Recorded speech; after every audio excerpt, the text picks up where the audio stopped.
What if I told you that the scariest thing about evil is how easy it is to slip into? Not all at once, not in some dramatic moment where you choose to become a villain, but slowly, so slowly you don't even realize it's happening. Most of us like to believe that we're good people, that we have strong morals, that we would never betray, deceive, or harm someone the way we've seen others do. But then, one day, we cross a line. Maybe it starts with a small lie, maybe with a tiny justification. Maybe we just look the other way when we should speak up. It doesn't feel like a big deal at the time, but step by step, moment by moment, something changes. And the terrifying part? Most people don't notice until it's too late. We think of evil as something obvious, something we could easily spot and avoid. But the truth is, the people who fall into it never think they will. They don't wake up one day and decide to be bad. They just make one small exception, and then another and another. So, how does it happen? Why do good people, people who love, who care, who truly believe they're doing the right thing, end up walking a path they once swore they never would? That's what we're here to explore. The hidden forces that shape our choices, the psychological traps that make us rewrite reality, and the uncomfortable truth that most people refuse to admit, that under the right circumstances, anyone can become the villain. It always starts with something small, a little lie, a little excuse, a moment where someone does something they swore they never would, but tells themselves it's fine, that it doesn't count, that they had no choice. This is how it happens, not through some grand decision to turn evil, but through a slow unraveling of the mind. The first force at play is self-justification. The human brain hates contradiction. When our actions don't match our beliefs, we experience cognitive dissonance, an uncomfortable feeling that makes us change something to make it go away. But instead of admitting we're doing something wrong, our mind finds a shortcut. It rewrites the story. I didn't lie, I just didn't tell the whole truth. I didn't betray anyone. I did what I had to do. I'm not the bad guy here. I'm just misunderstood.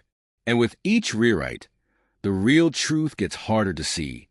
Then, there's the power of the crowd.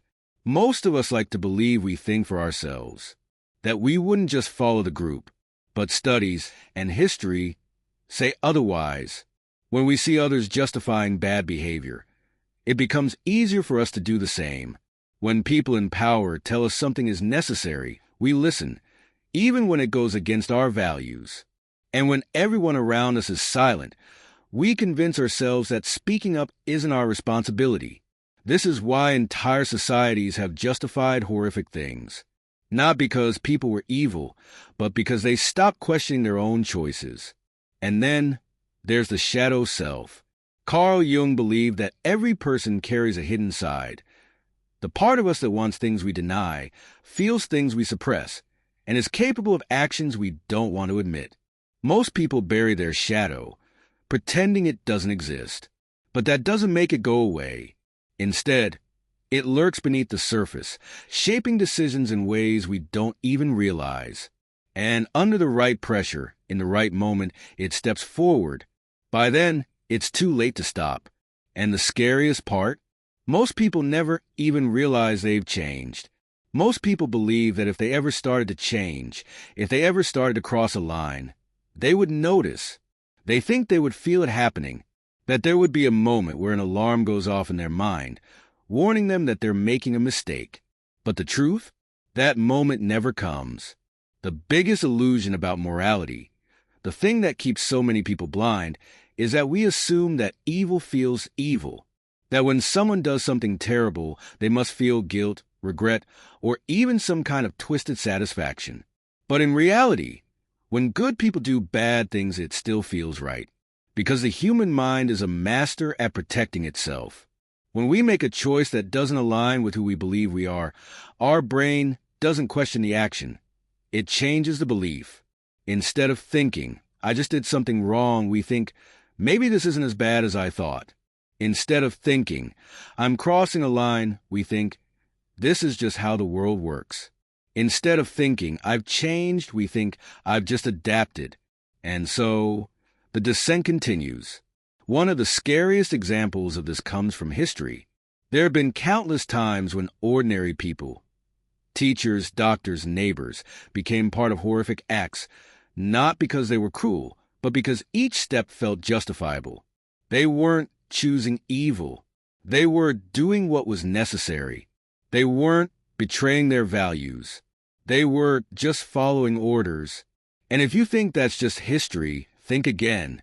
Every day, people convince themselves to do things they once thought they'd never do. Maybe not on the scale of history books, but in smaller, personal ways.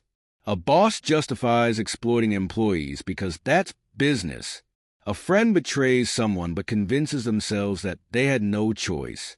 A person loses themselves in lies, but genuinely believes they're still honest. And the scariest part? If you ask yourself, have you changed? Are you doing something you once condemned? The answer would probably be no. Because once the mind has rewritten the story, there's nothing left to question. Most people don't see it happening. They don't wake up one morning and suddenly decide to betray their values. They don't look in the mirror and recognize the villain staring back at them.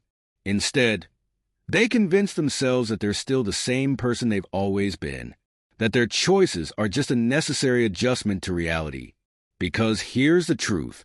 Your mind will always protect your version of yourself, even when it means lying to you. If you see yourself as honest, but you tell a lie, your brain won't let you sit with the contradiction. Instead, it will change the story. It wasn't really a lie. It was just bending the truth. If you see yourself as kind, but you hurt someone, your mind won't accept that either. They deserved it. I had no other choice. And if you see yourself as a good person, but your actions start to say otherwise, your brain will find a way to make you the hero in every version of the story. This is why people don't notice their own descent. Because every step along the way, their mind is making it feel like the right thing to do, but there's something even darker lurking underneath. The moment we justify something once, we open the door to doing it again. A person who tells themselves that one lie doesn't count is far more likely to lie again.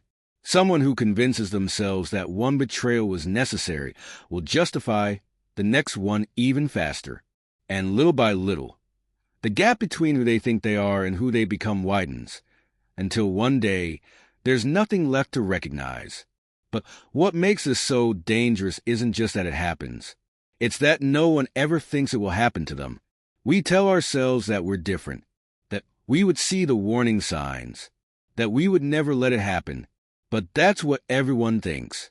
And by the time they realize they were wrong, they've already become someone they swore they'd never be. Some people never see it. They wake up every day, look in the mirror, and believe they are still the same person they were years ago, despite all the choices, the justifications, and the slow shift in their morals. Others have a moment of realization, a moment where everything snaps into focus, and they see themselves clearly for the first time. And when that happens, it's terrifying. A father who always saw himself as kind realizes that his words have chipped away at his child's confidence, turning him into the very kind of parent he swore he'd never be. A woman who believed in loyalty looks back and sees all the people she's betrayed, all the friendships she's let rot, and realizes she's become the person she used to warn others about. A leader who once had pure intentions finally understands that somewhere along the way, his vision became more important than the people he once swore to protect. It happens in politics, in business, in relationships.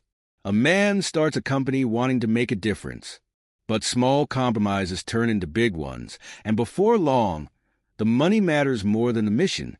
A woman falls in love, but over time, she lets fear guide her actions. She tells small lies to keep her partner close. She becomes manipulative, but she doesn't see it that way. She just thinks she's protecting what they have. A police officer starts his career to uphold justice, but years of seeing criminals escape punishment change him. He starts bending the rules, taking shortcuts, believing that the system is broken and only he can fix it. This is how it happens, not with a single, obvious choice, but with 1,000 small ones, each one making the next one easier. And the longer it goes on, the harder it is to turn back. Because once you cross the line, once you build a life where your justifications are the foundation, admitting the truth means destroying everything. And most people would rather live in the illusion than face what they become. Imagine looking back at your life and realizing you've become someone you don't recognize. That moment of realization is rare, but when it happens, it hits like a tidal wave. Some people break under it, others bury it, doubling down on their justifications, desperate to hold on to the illusion. But a few, just a few, wake up. They see the small choices that led them here. They see the excuses, the justifications, the moments they ignored their own conscience. And in that moment, they face the hardest question of all. Is it too late to change? Some people will say yes, that once you cross the line, you can never go back. But that's just another lie, another way the mind tricks itself into staying in the dark. Because the truth is, the moment you see yourself clearly, you have a choice. You can keep pretending, keep convincing yourself that everything you've done was justified, keep walking further into the illusion, or you can stop. You can pull yourself out piece by piece, decision by decision. It won't be easy. It will be painful, because real self-awareness, it shatters everything you thought you knew about yourself. But if you can face that, if you can sit with the discomfort, the regret, the realization that you were not as good, as right, as immune as you thought, then you can start again, because no one is doomed to the choices they've made, only to the ones they refuse to change.